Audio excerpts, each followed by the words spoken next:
వీక్షకులకు నమస్కారం. విబిజీ ఛానల్కి స్వాగతం. వివిధ సామాజిక మాధ్యమాల్లో ముఖ్యంగా మహిళలకు వారి భర్తలకి ఇష్టం లేకుండా తెలియకుండా వీడియోలు చేస్తున్నారా? అయితే ఈ కథనం మీ కొరకే. శ్రవణ్ కుమార్ గారు సార్, నిన్న రాజస్థాన్లో ఒక వ్యక్తి తన భార్యని డే లైట్లో దారుణంగా చంపిన ఘటన వెలుగులోకి వచ్చింది. కేవలం ఈ ఇన్స్టాగ్రామ్ సోషల్ మీడియాలో బాగా ఇన్ఫ్లుయెన్స్ చేస్తున్నది వ్యక్తులను అని చెప్పి, ఇది మనుషుల లోపల ఈ విపరీతమైన పోకడ ఏ విధంగా అర్థం చేసుకోవచ్చు అసలు? ఈ నిన్న జరిగినటువంటి రాజస్థాన్ సంఘటనలో రెండు విభిన్నమైనటువంటి కోణాలు ఉన్నాయి. ఒకటి, ఇది మనం అవునన్నప్పుడు కూడా ఇంకొక కోణం చర్చించాల్సిందే, కాదు అన్నప్పుడు కూడా ఇంకొక కోణం చర్చించాల్సిందే. రెండు భిన్న కోణాలని ఎట్ ఏ టైం చర్చించాల్సిన అవసరం ఉంటుంది. స్త్రీ తన స్వేచ్ఛగా తన భావాలను వ్యక్తీకరించొద్దా, తనకి ఇంకా ఎన్నాళ్ళు భర్త చాటున ఉండాలి అనే కోణం ఎప్పుడు ప్రశ్నిస్తున్నప్పుడు, సమాజంలో సగటు జీవన విధానంలో మిడిల్ క్లాస్ రేంజ్లోనో లేదా సగటు జీవన విధానంలో ఉన్నప్పుడు ఇదే తరహా అయినటువంటి ఆలోచన ధరలు, ఆమె ఆలోచనలు గౌరవించినటువంటి స్పౌజ్ దొరికి ఉంటే సమస్య ఉండదు. అంటే స్త్రీకి ఆమెకు తనకు తానుగా స్వేచ్ఛ కావాలని కోరుకుంటుంది, తనకు తానుగా ఫ్రీడమ్ ఉండాలని కోరుకుంటుంది, తమకు ఒక సుపీరియారిటీ ఫీలింగ్స్ ఉండవచ్చు.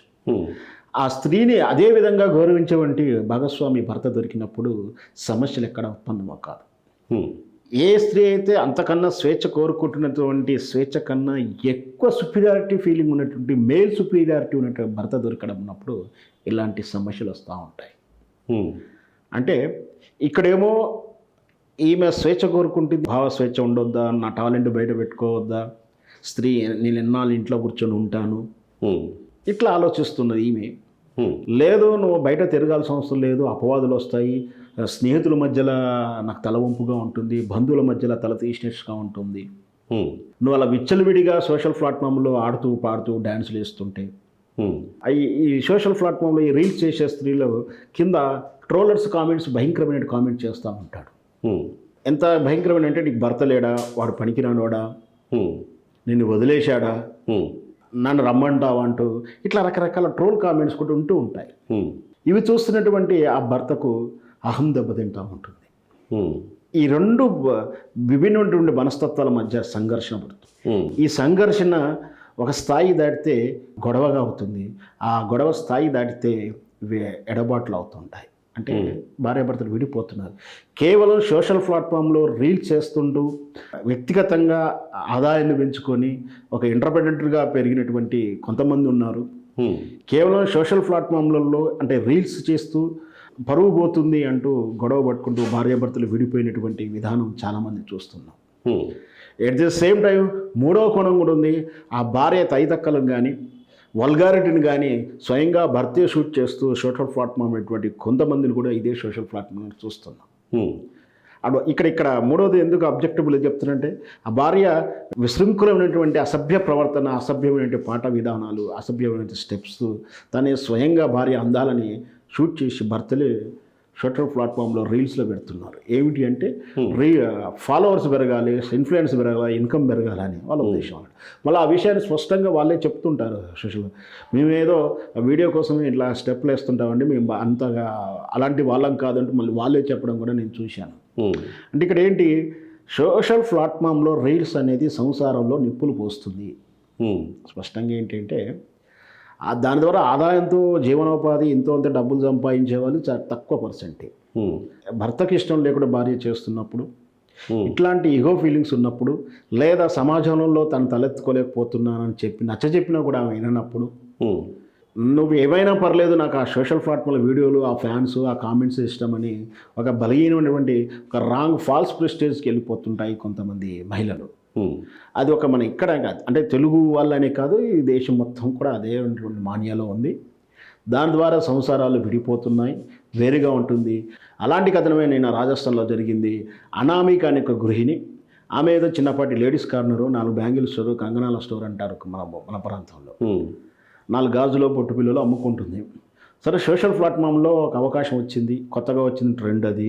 రీల్ చేస్తారు, ఒక పాటకు డ్యాన్స్లు వేస్తారు, లేదా ఇంకొక డైలాగ్ చెప్తుంటారు. సరే ఏదో రకంగా చేస్తుంటారు.